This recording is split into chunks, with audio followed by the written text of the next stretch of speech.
Okay guys, welcome to rFactor 2 and the 1985 Bathurst mod, done by a gentleman called Mike, who's based up in Brisbane. I'll link his YouTube channel and the track link from Race Department in the video description as well. We're running an AI race here against some old BK Commodores, BMWs, Volvos, etc. from the mid-80s. They're currently running a fair bit faster than the real world times. These cars are capable of about a 2:18, 2:20 lap in their qualifying mode. We're already down to about 2:06 with the AI, so it could be a combination obviously of the cars being too fast, the track being a bit quick and not quite right in some sections, but that's not what this is about. It's just about appreciating the amount of work that goes into something like this. A guy doing this all by himself, and for free I might add as well. Blasting our way up Mountain Straight here for the first time. And keep in mind this track is still in very early stages, only version 0.3 at the moment, so obviously Mike feels he's got quite a bit of work and a few more things he can add to the circuit.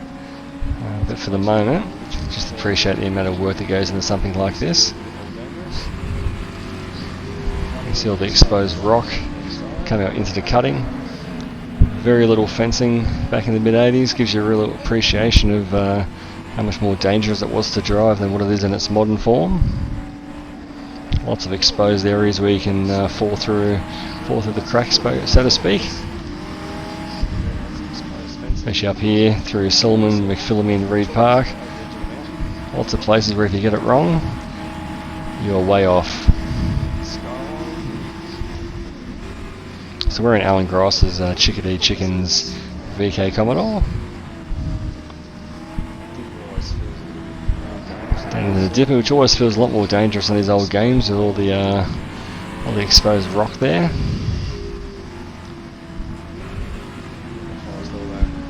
I think that run there down to Forest Hill was a little bit too short in terms of the meterage. Could be one of the reasons for the really fast lap times. I think we'll just let this car behind us go while we learn our way around the circuit. Another VK Commodore as he blasts down Conrod Straight. Obviously no chase in the mid-80s version, just a huge braking zone down the M. So getting out that 270 k's there, but not quite on a fly yet.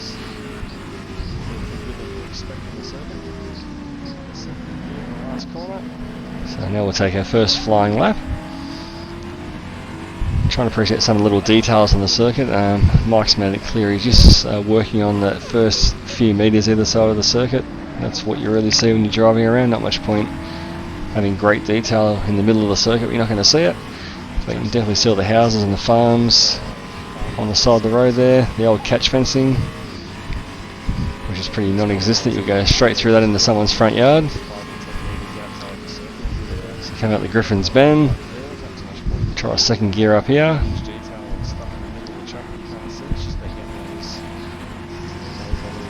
A little bit wide there.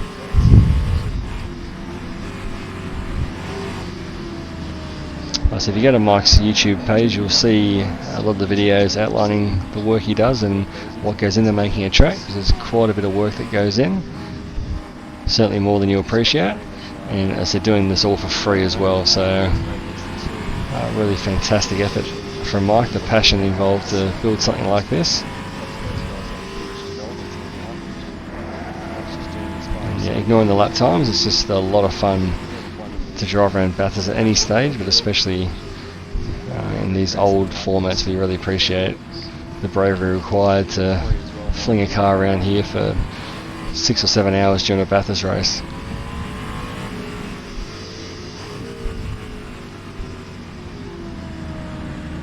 Of course, coming out of the elbow, famously where Dick Johnson went off in the Hardy's Heroes in the mid-80s, absolutely destroying the Green's Tough Falcon. And that's the price you pay back in the day when there's no fences to stop you going straight into a tree.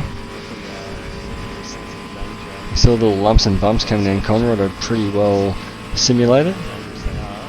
Even down here at maximum speed, you'll lift off a little bit. There's a few bumps that if you go full throttle there, you'll probably spear right off. Hitting about 273 there at the end of Conrod. Slowing it down, slowing it down. Oh, hit neutral there. Missed the gear. We'll try that again. So down to 2 minutes 10 already. So as we said, quite a bit faster than the. I think the real pole for 1985 was about a 2 minute 18 lap from one of the Jaguars.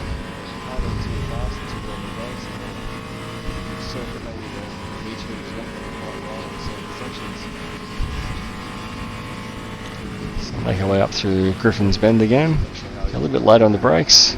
Try and keep it a bit tighter this time.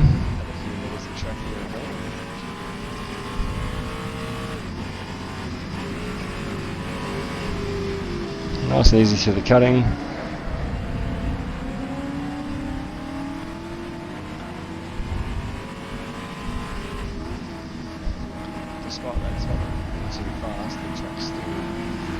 After Selwyn Park, Reed Park and McPhillamy Park.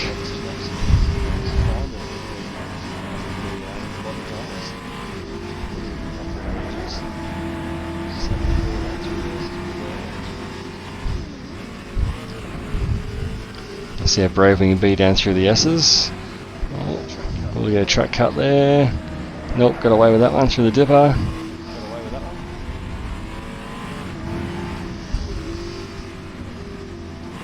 Brake nice and early to steady the car for the elbow. On the power nice and early.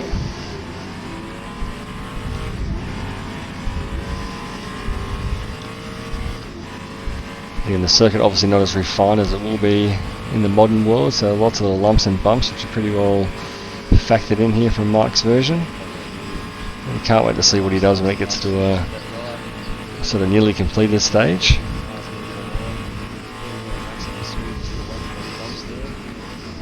Big lift there at the end of Conrod on those bumps.